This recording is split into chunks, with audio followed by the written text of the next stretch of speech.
churra, casanga, capica, papiki, άπαρα, κασακατσούκι, παρακαπακακέ, καρακασουκιτούκι. Ακαταλαβίστηκα, Κάπως έτσι, φαντάζομαι, ακούγονται στο σώμα μας τα λόγια μας όταν μιλάμε κρύβοντας τι νιώθουμε. Όταν είμαστε αποκομμένοι από το πυρήνα μας και είναι σαν κάτι να μην κάθεται καλά στο σώμα. Αυτό συμβαίνει, ξέρετε, γιατί ο λεκτικός δρόμος δεν μπορεί να μας πάει από μόνος του εκεί που μας οδηγεί το σώμα μας όταν μιλάει. Το σώμα μας μιλάει πολύ συχνά, αλλά δεν έχουμε χρόνο να το ακούμε. Κάποτε το δικό μου έλεγε «Φρένα ρε Σουσανίτα» και εγώ δεν άκουγα. Συνεχίσει την προσπάθεια μιλώντας λίγο πιο δυνατά με αλλεργίες. Κουφή εγώ. Μέχρι που κάποια στιγμή ουρλιάζει με αλλοπαικία. Εκεί το άκουσα και φαίνεται κιόλας. Λοιπόν, πώς είμαστε, για να αφήσουμε τσάντες κάτω, ελάτε, έννοιες κάτω και να κάνουμε ένα ωραίο τέντομα. Ελάτε, δεν θα πονέσει. Ελάτε. Έτσι ένα «Όι με φωνή πάμε. «Όι τσικιτικα». Δεν ακούω. «Όι τσικιτικι». Πάμε. Λίγο καλύτερα. Για μένα ναι, σίγουρα. Λοιπόν, μία ερώτηση. Έχουμε σκεφτεί πώς θα πάμε με το σώμα μας, τι είδος σε σχέση έχουμε. Για να δώσουμε λίγο χρόνο να το σκεφτούμε. Τι είναι για το καθένα μας, έτσι προσωπικά, να είναι καλά με το σώμα του. Σκέφτεστε. Ξέρετε, αν θα ακούγαμε τώρα τις σκέψεις μας, οι περισσότερες θα είχαν να κάνουν πιο πολύ με την εικόνα του σώματος παρά με το ίδιο. Και εγώ πρώτη, Καινούριο φόρεμα να με κάνει έτσι πιο λεπτή. Το λιγότερο που περίμενα τότε ήταν ολόκληρο το σύμπαν να σταματούσε για να με δει. Τώρα δεν είμαι πια έτσι, με μία μυτιλίνη ολόκληρη εγώ. Εγώ βολεύομαι. Γιατί κακά τα ψέματα, εκεί στηριζόμαστε, εκεί ποντάρουμε, στην εικόνα μας.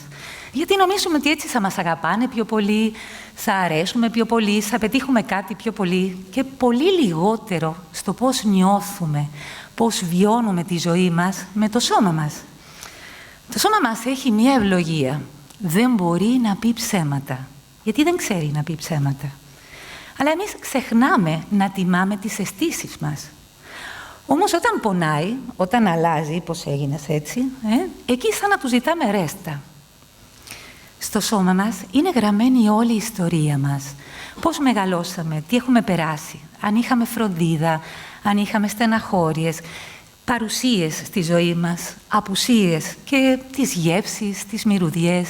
Είδατε όταν περπατάμε και ξαφνικά μυρίζουμε κάτι που το σώμα ξέρει ότι είναι δικό του, του ανήκει. Το μυαλό ακόμα το καημένο που ήτανε και με ποιον και πώς, αλλά το σώμα έχει τη σιγουριά γιατί όλα κατοικούν στο σώμα μας. Επίσης, το σώμα μας μπορούμε να το πούμε ότι είναι σαν ένα τοπίο υπέροχο, με πολλά σχήματα, διαφορετικές υφές, θερμοκρασίες. Πάμε να το δοκιμάσουμε. Ελάτε, να ζεσταίνουμε τα χέρια μας. Ελάτε. Και κλείνουμε τα μάτια για να δούμε καλύτερα. Ακουμπάμε στο κεφάλι και δεν σκεφτόμαστε τίποτα, γιατί τα δάκτυλά μας θα ξέρουν πού να πάνε. Και όπου και να πάνε, θα συναντηθούν μικρόφωνα, σχήματα, διαφορετικές υφές, θερμοκρασίες. Δεν είναι ένα υπέροχο τοπίο? Άγνωστο μερικές φορές. Αυτό μπορούμε να το κάνουμε και με το πηγούνι και με τις πατούσες. Δοκιμάστε μετά στο διάλειμμα να κάνουμε. Λοιπόν, εγώ ήρθα στην Ελλάδα το 86 και μετά από κάποιους μήνες με έτρωγε και ήθελα πια να ανοίξω να δημιουργήσω μια ομάδα σωματικής έκφρασης. Σωματωτή, μου λέγανε. Και εκεί που εξηγούσα με πιο πολύ λεπτομέρεια ότι αυτό είναι ένα μάθημα, στέκεται, εκεί να δείτε η έπληξη. Θυμάμαι μια γειτόνισσα που μου έλεγε «Ωραία όλα αυτά, αλλά αυτό κάτι τόσο προσωπικό διδάσκεται. Πώς γίνεται?» Και η μαύρη αλήθεια είναι ότι αυτό δεν θα έπρεπε να υπάρχει αυτό το μάθημα.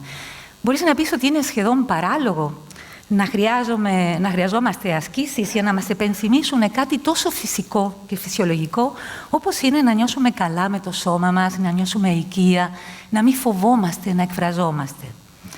Και όμως, με τον τρόπο που ζούμε, που είναι γρήγορα, που είναι με πολλά πρέπει, που είναι όλα με το μυαλό και εντελώς μέχρι και σκizοφρένεια μπορείς να το πεις, γιατί είμαστε κομματιασμένοι. Άλλα θέλω, άλλα λέω, άλλα σκέφτομαι, άλλα νιώθω. Τόσο πολύ που ξεχάσαμε ποιότητες που διαθέταμε ανέκαθεν, όπως είναι η ανάγκη για επαφή χωρίς φόβο, όπως είναι η απλή ικανότητα να μοιραζόμαστε. Και τόσο πολύ τα ξεχάσαμε που όλα αυτά τώρα, ενώ δικά μας φαίνονται καινούρια, μας φαίνονται δύσκολα, απίθανα, μαγικά και τελικά ξένα. Έχουμε ξεχάσει τη φύση μας, το αυθεντικό, το καλό μας φαίνεται ιδιαίτερο. Και είναι σαν τα βιολογικά φρούτα. Κάποτε ήταν φυσικό, φυσιολογικό να τρως, αυτό που τρως να έχει το χρώμα του, τη μυρωδιά του, να μην φοβάσαι. Και τώρα για να το καταφέρνεις πρέπει να ψάξεις πολύ, να το πληρώσεις και το χειρότερο, έχεις την αίσθηση ότι κάνεις κάτι ιδιαίτερο. Είναι σαν, επειδή ξεχάσαμε τη φύση μας, έχουμε βολευτεί πολύ καλά στη παραφύση, που το καλό είναι κάτι special, είναι ανάποδα. Αλλά γυρίσοντας εκεί που μου λέγανε τι είναι η σωματική έκφραση, συγγνώμη.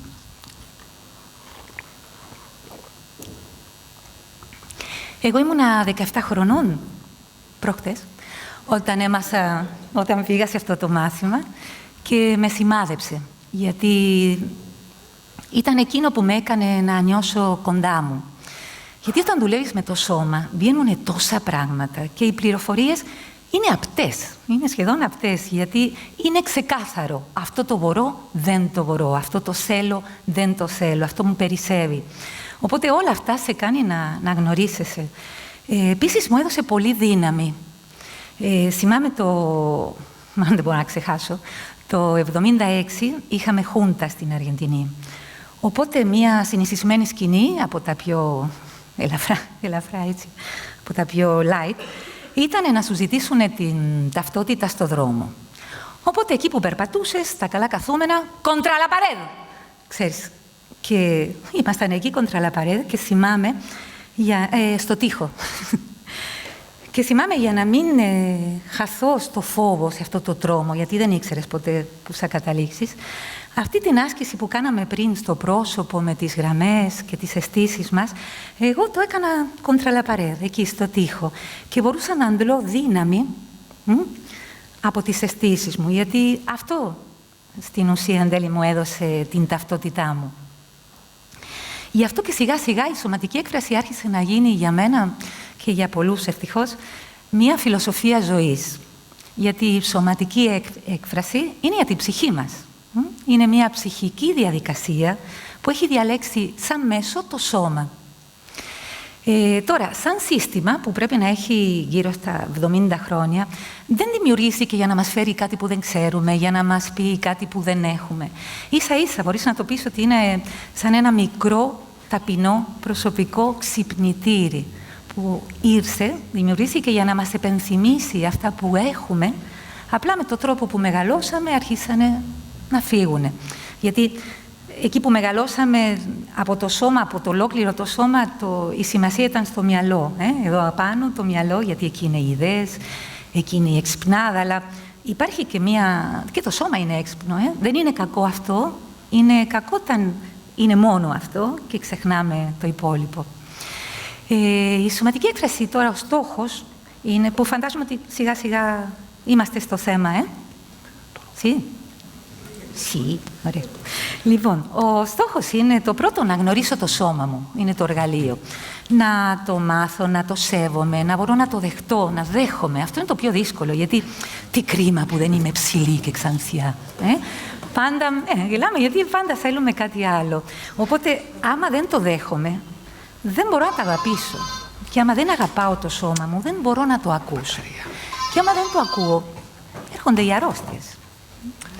Ο άλλος στόχος είναι να ανακαλύπτουμε τις εκφραστικές δυνατότητες που έχουμε στο σώμα μας και όλοι.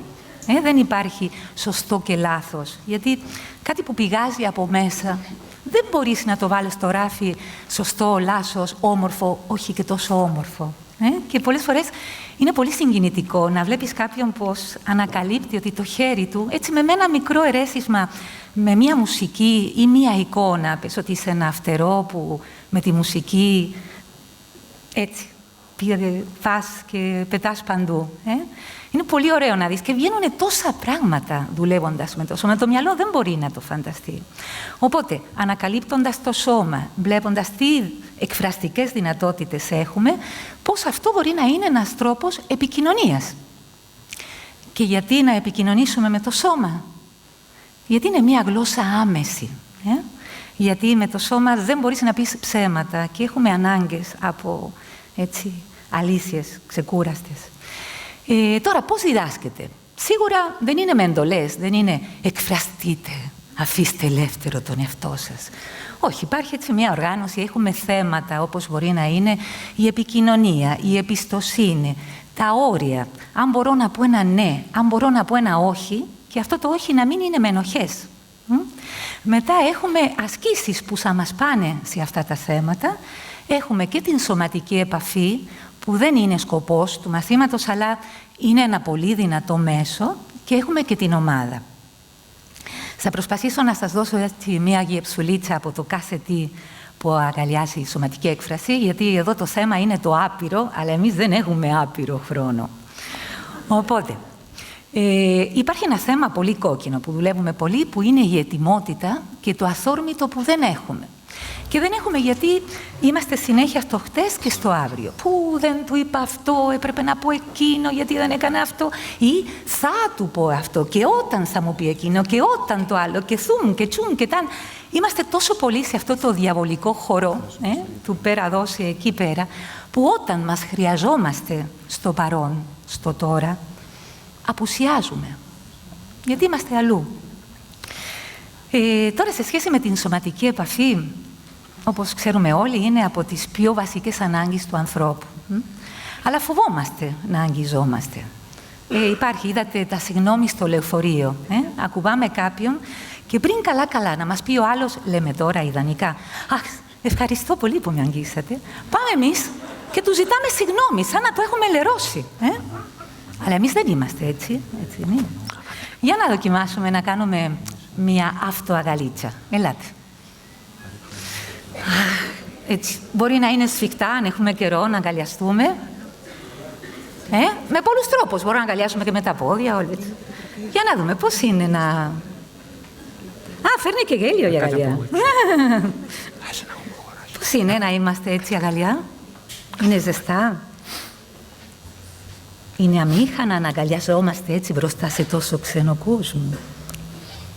Και τώρα να δοκιμάσουμε πόσο τρομερό μπορεί να είναι να αγκαλιάσω τον άλλον που είναι δίπλα μου, που είναι πάνω μου. Δεν είναι για γάμο, ούτε για αραβώνας, μη φοβάστε. Για να δοκιμάσω. Όχι τον δικό μου μόνο, και τον άλλον που δεν ξέρω. Α, χαίρομαι πολύ. Το φίλο, Για να δούμε. Να το αγκαλιάσουμε, είπαμε, όχι να του ζητάμε τώρα τι έκανε χτες. Για να δούμε, πώς είναι αυτή η ενέργεια, Γυρίστε εδώ. Πώς είναι αυτή η ενέργεια? Όχι, συνεχίστε έτσι. Συνεχίστε, πιο ωραία. Τώρα, να σας πω για την ομάδα. Να το πω με ένα πολύ επιστημονικό τρόπο. Η ομάδα είναι το πιο ζουμερό ζουμί που έχει αυτή η διαδικασία. Γιατί στην ομάδα είναι σαν μια μικρή κοινωνία. Εκεί φαίνονται οι ρόλοι που παίρνουμε στη ζωή μας. Είμαι πάντα το θύμα, είμαι πάντα αυτός που μπορεί τα πάντα, είμαι αυτή που δεν καταλαβαίνει τίποτα. Επίσης, επειδή είναι ένας καθρέφτης, φαίνεται και πώς είμαστε εμείς. Γιατί όλοι μας έχουμε μέσα μια Σουσάνα. Μη φοβάστε, φεύγει. Ένα Κώστας, ένα πάνω, όλοι έχουμε. Οπότε έχει πολύ ενδιαφέρον εκεί να δούμε πώς είμαι με τον άλλον που μου μοιάζει. Το συγχωρώ που μου μοιάζει, του κάνω χώρο. Είναι πολύ ενδιαφέρον να το δούμε αυτό τις αντιδράσεις μας. Επίσης, στην ομάδα δεν χρειάζεται να αγαπιόμαστε για να δουλεύουμε, αλλά ούτε και απαγορεύεται. Μπορούμε. Υπάρχει μία εικόνα που μου αρέσει πολύ.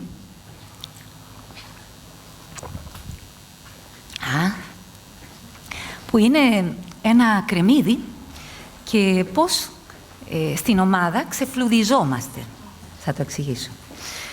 Ο καθένας όταν έρχεται, στην αρχή, λογικό, έρχεται με την πανοπλία του. Είμαι η Χουανίτα Πέρες που κάνει αυτό, που δεν κάνω εκείνο. Έτσι πληροφορίες για να φαίνεται ότι εγώ δεν είμαι εσύ και εσύ δεν είσαι εγώ. Λογικό. Αλλά τι γίνεται τώρα? Με την ομάδα, με τις ασκήσεις, ενδέχεται, γιατί δεν είναι ένα μαγικό χάπι, να φύγουν οι μάσκες, έστω και για λίγο. Να φύγουν οι άμυνες, να φύγουν τις φοβίες, οτιδήποτε περισσεύει, να οι φλούδες από το κρεμμύδι, και έτσι αναδύεται τι στην ουσία είμαστε. Και εκεί τελικά φαίνεται ότι τελικά δεν είμαστε τόσο άλλος από τον άλλον, τόσοι άλλοι από τους άλλους. Τα ίδια πράγματα φοβόμαστε και αγαπάμε. Και επίσης ανακαλύπτεται κάτι ακόμα πιο τρομερό. Ελάτε, μεταξύ μας τώρα. Ελάτε έτσι. Ελάτε πιο κοντά. Μεταξύ μας. Ξέρετε τι φαίνεται όταν δουλεύουμε με επαφή και ομαδικά? Ότι εμείς οι άνθρωποι ανήκουμε στο ίδιο είδος. Ποιος θα το φανταζόταν, Και ολοκληρώνοντας, είμαι και καλά στο χρόνο. Σίγουρα δεν είπα ούτε τα μισά. Δεν πειράζει. Θα σας στείλω ένα email με όλα αυτά που δεν είπα. Λοιπόν, στο τέλος του μαθήματος, δεν σας είπα πως είναι ένα μάθημα, να πω γρήγορα ένα μενού. Κάνουμε ένα ζέσταμα για να αφήνουμε το δρόμο έξω, για να δούμε ποια είναι η διάθεσή μας. Κάνουμε ασκήσεις για την ετοιμότητα, ξεμπλοκάρισμα, κάνουμε εμπιστοσύνη και στο τέλος κάνουμε ασκήσεις επικοινωνία. Συνήθως είμαστε με ένα κλίμα που η ομάδα το έχει καταφέρει, που είναι χαλαρό, έτσι πολύ ωραία, είμαστε τρυφερά, γουτζου, έτσι, και κανείς δεν θέλει να φύγει.